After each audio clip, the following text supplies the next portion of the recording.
So, what I want to talk about is, are there any hadiths that talk about, uh, you know, visiting the graves and in a positive way?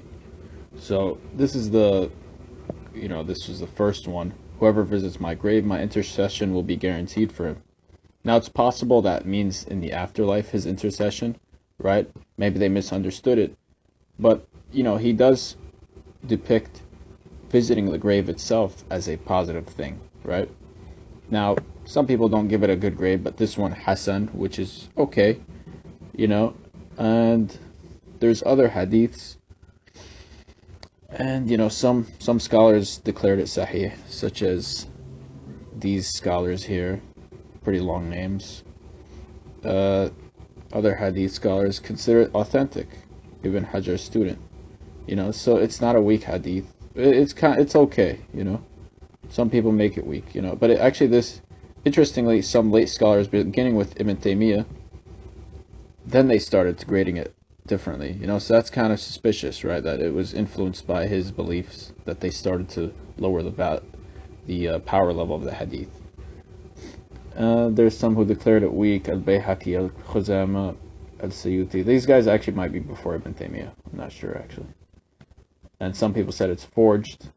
And then there's other hadiths actually on this topic, right? Let's go into those. Oh, and also you have Hanbali scholars such as Ibn Qudama, major Hanbali scholar. The rest of these guys, they actually considered visiting the grave for intercession to be a good act, right? And then there's these other hadiths mentioned here.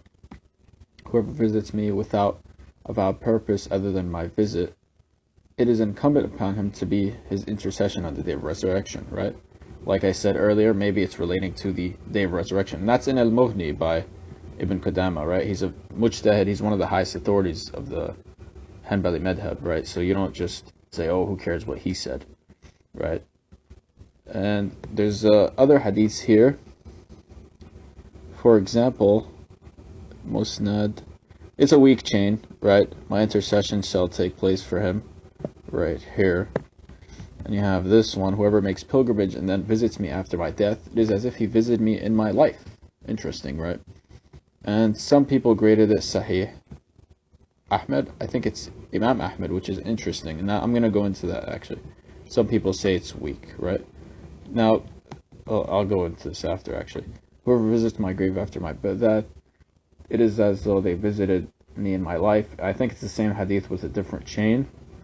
And, you have, it is da'if, but not ma'du'a, right? It's not fabricated. Whoever makes pilgrimage and does not visit me has been rude to me, right? It is not forged, but is weak, right? So it's still, you have to understand that in the Hanbali madhab, actually, weak hadiths were acted upon, right? He would prefer to act upon a weak hadith over his own personal judgment. And this is a very good article called The Hanbali Fiqh Wahhabism. The point is that